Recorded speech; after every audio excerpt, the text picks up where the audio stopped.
Hari ini kita nak cerita pasal GP Portimao dengan Toby Performance. Untuk yang baru dengan channel ni, aku nerd rider untuk Brab Motorsports, obses dengan racing motor. Kemas, beratur, profesional. Walaupun aku kerja ni biasa-biasa amatur je, tapi equipment tersusun macam ni, macam tim MotoGP. Alamak. Kepada peminat-peminat Marc Marquez, pusingan-pusingan terakhir ni mesti terasa sangat hamba sebab dia tak ada rehat sebab injury dia. Tapi kemungkinan besar sekarang ni haters Marc Marquez sendiri pun terasa juga hambanya walaupun dia haters. Inilah kelebihan menjadi peminat MotoGP yang neutral, yang tak ada berat sangat kepada mana-mana rider. Sebab akhirnya kita akan sedar rider yang kita menyampah tu juga ada bagi elemen yang bagi keseronokan pada MotoGP bila dia mencabar rider kegemaran kita pula. Kalau rider yang kita menyampah tu tak ada, rider kita pun menang senang pun tak seronok juga. Tapi malangnya tanpa cabaran Marc Marquez pun Pecco Bagnaia struggle teruk juga. Sejak comeback yang palsu di Motegi, Pecco menghadapi masalah di Mandalika dan juga Phillip Island. Di Sepang dia recover. Walaupun mula-mula nampak teruk, dia tersangkut dekat Q1 tapi tiba-tiba dia boleh recover sampai dapat pole position. Sprint race dia menang pula tu. Tapi malangnya pada race utama pula tayar belakang dia bocor. Di Portimao, sekali lagi Pecco berada di dalam masalah. Cuma dapat tempat ke-8 pada sprint race dan jatuh pada kedudukan keempat pada race utama. Itu pun jauh daripada kedudukan podium. Ini menyebabkan bukan sahaja Pecco kalah dalam merebut ranking kedua dalam kutipan mata Championship MotoGP hari itu kepada Alex Marquez, tapi sekarang ni mungkin akan kehilangan tempat ketiga dan keempat juga. Marquez yang tengah recover dekat rumah pun dia kata dia simpati tengok keadaan Pecco sekarang ni. Pada separuh kedua musim 2025 ni, performance Pecco ni tak nampak langsung macam dia ni bekas juara 2 kali dalam MotoGP. David Tadozzi kata Ducati dah cuba sedaya upaya untuk tolong Pecco tapi masih belum ada penyelesaian yang solid lagi sampai ke hari ini. Marc Marquez bagi pendapat dia mungkin jalan terbaik untuk Pecco sekarang ni ialah musim ni habis cepat supaya Pecco boleh rehat dan kemudian reset balik, start balik daripada kosong. Memegang jawatan sebagai Presiden Persatuan Mandi Bunga ni bukanlah benda yang senang. Kalau tak percaya, tanyalah Pecco. Entah bila agaknya dia boleh lepaskan jawatan tu. Nicolo Bulega dipanggil oleh Ducati untuk gantikan Marc Marquez untuk 2 pusingan terakhir ni. Yang dapat kontrak MotoGP toprak dulu. Tapi Nicolo Bulega yang dapat rasa race dulu dalam MotoGP. Bulega bagi pendapat yang race dalam World Superbike adalah persediaan yang lebih baik untuk ke MotoGP berbanding dengan race dalam Moto2. World Superbike ada lebih kuasa daripada Moto2 dan ada banyak elektronik setup yang mirip kepada MotoGP. Tapi itu pendapat dia lah. Acosta daripada Moto2 masuk MotoGP terus top. Sama juga dengan Marquez dulu. Berbanding dengan Bulega sekarang ni yang masih lagi struggle walaupun dia dah dapat mata pertama dia pada kedudukan ke-15 pada race utama. Pada sprint race dia crash, katanya berpunca daripada dia tak faham betul-betul macam mana tayar Michelin tu berfungsi berbanding dengan tayar Pirelli dalam World Superbike. Secara overallnya, performance Nicolo Bulega ni boleh dikirakan agak okey juga sebab dia tak ada pengalaman sebelum ni dengan jentera MotoGP sama sekali. Betul-betul bidang terjun tiba-tiba kena bawa. Ducati juga mendedahkan development untuk jentera dengan peraturan baru MotoGP untuk tahun 2027 nanti akan diketuai oleh Nicolo Bulega. Sebabnya, Nicolo Bulega ada experience dengan tayar Pirelli dalam World Superbike. Jadi, diorang boleh develop jentera yang sesuai dengan tayar Pirelli. 2 pusingan terakhir di mana Bulega gantikan Marc Marquez ni, dia dapat rasakan macam mana sebuah jentera 1000cc dengan tayar Michelin berfungsi. Situasi ni menjadikan sangat perfect untuk Ducati sebab Nicolo Bulega nanti boleh compare kan macam mana beza jentera 1000cc dengan jentera baru 850cc dan juga beza antara tayar Michelin dan juga tayar Pirelli. Bila Bulega dipanggil untuk lead jentera 2027, nampaknya semakin tinggilah percentage untuk dia dapat seat untuk race bersama Ducati pada tahun 2027 nanti. Seperti yang dijanjikan oleh Gigi Dall'Igna kepada dia bila sambung kontrak World Superbike dia pada tahun ni. Soalannya, di mana Bulega akan race? Factory team ke? Ataupun satellite team? Kalaulah factory team, serasanya kita macam dah tahu dah siapa yang akan ditendang nanti. Luca Marini cakap Honda pada tahun ni improve dengan sangat banyak berbeza dengan tahun lepas. Tahun lepas, Honda langsung tak dapat naik podium dan kutipan mata pada seluruh musim 2024 cumalah sebanyak 75 mata je. Tapi tahun ni banyak sangat bezanya. ada 1 kali menang dan 3 kali podium. Kutipan mata tahun ni pula ialah sebanyak 276 mata. Betapa jauhnya beza dengan tahun lepas. Kalau Honda dapat kutip lebih daripada 9 mata pada pusingan akhir di Valencia nanti, beberapa aspek konsesi akan ditarik balik daripada Honda. Bukannya dapat full macam tahun 2025 ni. Ini menunjukkan betapa banyaknya Honda dah improve sampai diorang boleh terkeluar daripada bracket konsesi yang bawah sekali. Tapi ini cerita Honda. Kalau kita cerita pasal Juan May, dia masih lagi tak boleh keluar daripada Persatuan Mandi Bunga. Di tengah-tengah Honda tengah perform macam ni, di mana Luca Marini pun boleh selalu kutip mata, di Portimao sekali lagi dia DNF. Did not finish pada kedua-dua race, sprint race dan juga race utama kerana masalah teknikal. Masalah teknikal tu pula berlainan pada sprint race dan juga race utama. Honda tak nak dedahkan apa masalah tu sebenarnya. Jadi jangankan kau Juan May, aku yang tengok ni pun frust rasanya. Apa kenalah asyik macam ni je. Kalau tak crash, DNF. Tempat tertinggi Honda macam biasa dipegang oleh Johann Zarco pada kedudukan ke-9 di race utama. Potong pada saat-saat akhir bila tayar dah tak boleh support sampai habis race.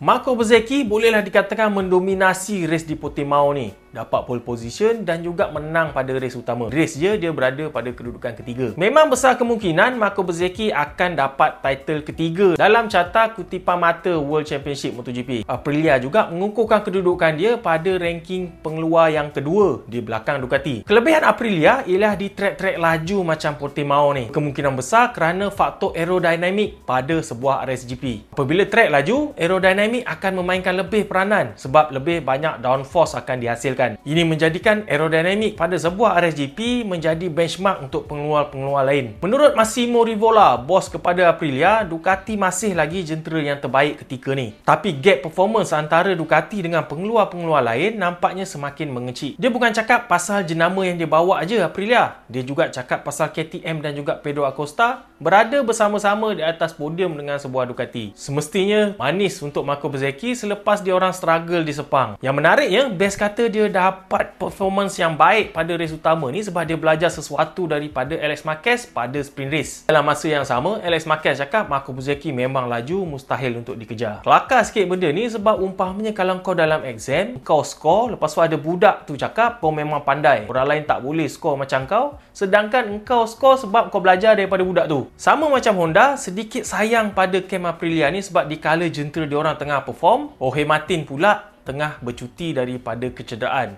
Lepas tu tambah pula lagi Raul Fernandez yang perform dekat race-race sebelum ni pun terpaksa tarik diri daripada pusingan di Portimao ni lepas crash dengan agak ngeri pada awal minggu. Mengangar je lah dia orang tengok Marco Bezzecchi dengan performance yang baik dengan sebuah RSGP. Jorge Martin akan try race di Valencia pada minggu ni tertakluk kepada kelulusan doktor. Tapi katanya dia tak expect dan juga jangan harap dia nak tampilkan performance yang baik kat sini. Race kat Valencia ni semata-mata cuma untuk bersedia untuk musim 2026 lebih awal dan juga surut serta dalam testing official pada hari selepas race.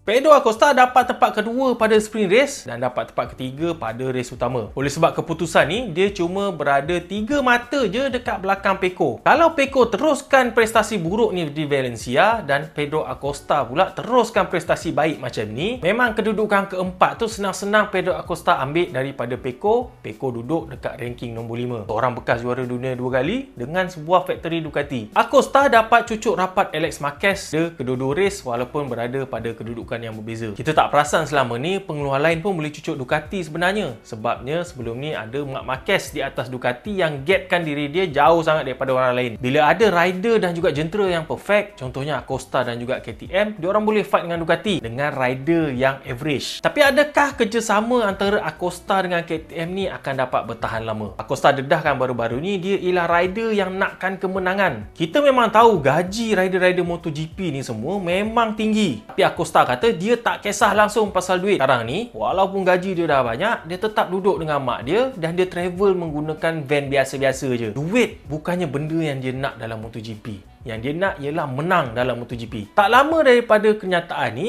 Uchiyo manager kepada tim VR46 pula cakap diorang memang mati-mati nak dapatkan Acosta untuk tahun 2027 nanti. Tim yang menggunakan sebuah Ducati yang berkemungkinan besar boleh bagi apa yang Acosta nak. Tak kisahlah diorang offer gaji lagi rendah ke, sebab Acosta pun tak kisah pasal duit. Adakah Acosta akan tolak offer yang baik macam ni sebab ia berikan Acosta apa yang dia nak? Dia ada jentera untuk menang. Semuanya pada tahun 2027 nanti kita tak tahu adakah jentera baru Ducati akan ada advantage yang lebih daripada pengalaman lain sama macam sekarang ni. Projek MotoGP KTM pula ada kabar-kabar angin nak diambil alih oleh CF Moto. Dengan masalah kewangan yang kita tahu KTM tengah hadapi sekarang ni, melepaskan projek MotoGP akan memberikan kelegaan kewangan yang maksimum kepada KTM. CF Moto pula di sebaliknya daripada KTM, bukan sahaja tak ada masalah apa-apa daripada segi financial, dia juga tengah naik sekarang ni. Diorang juga merupakan supplier kepada parts-parts engine kepada KTM. Jadi reliability diorang ni taklah kita sangsi sangat macam jenama-jenama Cina yang lain. Dan diorang pula sekarang ni tengah agresif attack pengeluar-pengeluar daripada Jepun dan Europe dengan jentera-jentera yang memenuhi cita rasa pengguna dengan harga yang tak masuk akal murah dia. Tengoklah baru-baru ni dekat EICMA, dia launch sebiji superbike ala-ala Ducati dengan enjin V4 dan kuasa 210 HP ke atas. Ini memang bukan biasa-biasa. Kat Malaysia sendiri, hari tu dia announce 250 SR Lite yang berharga bawah daripada RM10,000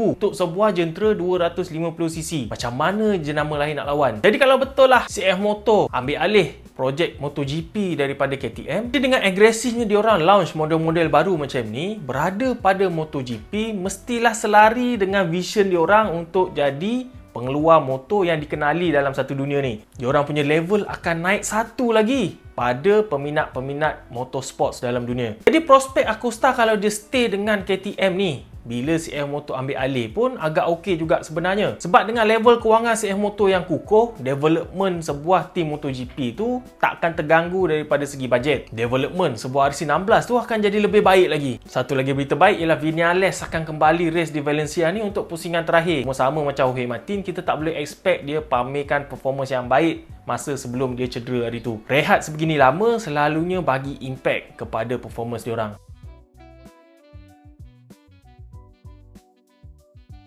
Quartararo sekali lagi qualify dengan sangat baik pada baris pertama pada kedudukan ketiga. Tapi pada sprint race, dia cuma habiskan race pada kedudukan keempat. Pada race utama, lebih ke belakang lagi. Macam biasa, komen Quartararo bila ditanya tentang apa masalah, dia kata masalah daripada semua segi. Dari segi power, daripada segi grip, daripada segi elektronik, stability, tire wear dan semualah. Dengan Honda yang improve sangat banyak, sampai dah nak hilang konsesi pun, Yamaha nampaknya kalah kepada Honda daripada segi development. Mungkin disebabkan fokus Yamaha ni terbahagi kepada dua. Pada awal tahun ni, diorang develop dua jenis jentera serentak. Jentera V4 dan juga jentera inline 4. Ini bermaksud semua sources Yamaha terbahagi kepada dua. Technical staff, budget dan apa-apa sekalipun terbahagi kepada dua fokus. Kalau kau cuma fokus study matematik untuk peperiksaan, berbanding dengan budak yang kena study matematik, tapi dalam masa yang sama kena buat kerja sampingan, buat Grab ke Panda ke sebab nak cari duit, dah tentu-tentu keputusan dia akan kalah kepada budak yang study matematik full. Macam itulah perumpamaannya. Mungkin ini yang terjadi kepada Yamaha, dan sebab itulah bermula pada akhir musim 2025 ni, diorang alihkan fokus diorang sepenuhnya kepada development jentera V4. Baru-baru ni ada test private di Aragon dan Toprak juga dah turut serta dalam test tu. Kabar-kabarnya anggaran masa Toprak lebih slow, lebih kurang 2 saat lebih daripada masa Quartararo di atas jentera yang sama. 2 saat ni angka yang sangat besar. Jadi Toprak nampaknya sama ada mungkin tengah biasakan diri ataupun dia kena kerja keras lagi untuk kecilkan gap tu.